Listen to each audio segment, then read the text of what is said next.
So it was the summer of 2008, and I was newly accepted to my dream school, NCI. I was very excited, and I rushed to work to share this good news with my friend David. He's like the older brother that I had never had. A few hours before I went off to the airport, he came to say goodbye, and he gave me a Tiffany bracelet and a hug. I was very excited. This is living my childhood dream, right? Going, studying abroad, and potentially working in London after that. However, things doesn't go as I planned. 2 months into my MBA, Lehman Brothers collapsed, and we were heading into a financial crisis. So, over weeks and months, I was applying for jobs after jobs. I submitted over 200 resumes. Yet, when I left NCI, with a diploma on hand and no job, I went back home in shame. People were asking, why are you back? What happened to your job in London? Oh, you failed. And that's how I felt. And hence, I relied on my close friends and David to help me through those times. They understand me. David encouraged me. And he helped me with all my applications as well. And soon he became my compass. However, one night, after a couple of drinks, too many drinks, we kissed. So here's a little problem here. He's married. Yes. I know. This is terribly wrong. And he told me that he's getting a divorce anyway, to be married. And so we continued despite my better judgment. Eventually, I found a job in the tech sector, not a fancy banking job in London. However, as expected in Murphy's Law, things doesn't go as planned. A few weeks before I started my job, my mother called me up 7 a.m. on a Sunday morning and said, "Your dad's in the ICU, please come now." So I rushed to the hospital, but it was too late. My dad was already under sedation. And every day for a whole month, I was visiting him, talking to him, but he couldn't listen to me, or maybe he can.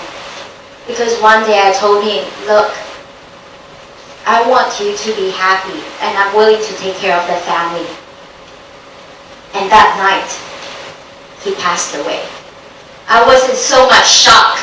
I mean, I didn't really mean that. I was trying to comfort him. And he leave me. I mean, I was in so much shock. He is a rock in my life, and I cannot be without.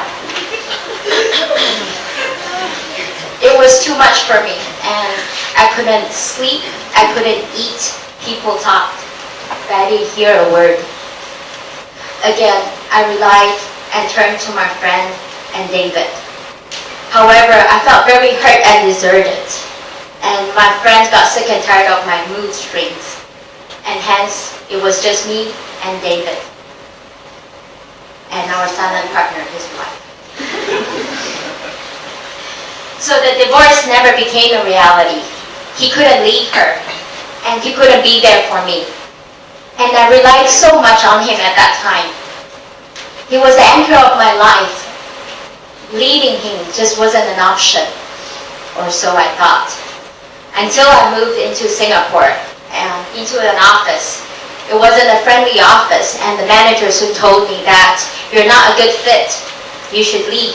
I'll give you 3 months to find something or be made redundant.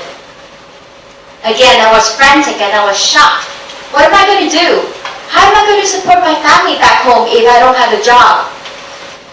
I was very, very stressed. And that night, David and I had another fight. He insisted on going on a family trip with his in-laws. I couldn't believe it, knowing how much that would hurt me. How could he do this? This is very selfish of him.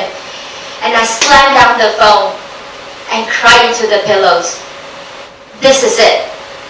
I couldn't do this anymore.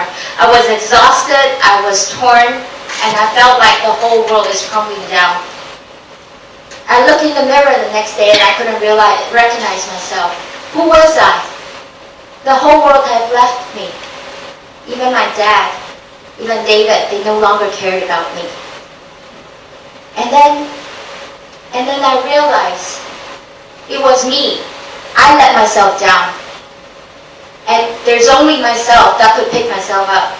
I mean, everyone has left me and I have the responsibility because I was 31 years old and I have a whole life in front of me. And so I decided on a mission. I would rebuild my confidence and happiness. The same person that I was before I went for INSEAD.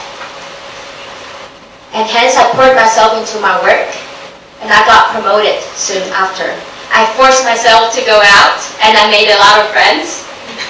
Some of the best ones in Singapore. And David, he was a history after that call. And I slowly learned how to love again. And now when I look myself in the mirror, I'm happy with what I see. I see a confident and happy girl. And this time, it doesn't stem from my friends, my successes, or my job. It stands from me. And for me, that is perfect. Thank you very much.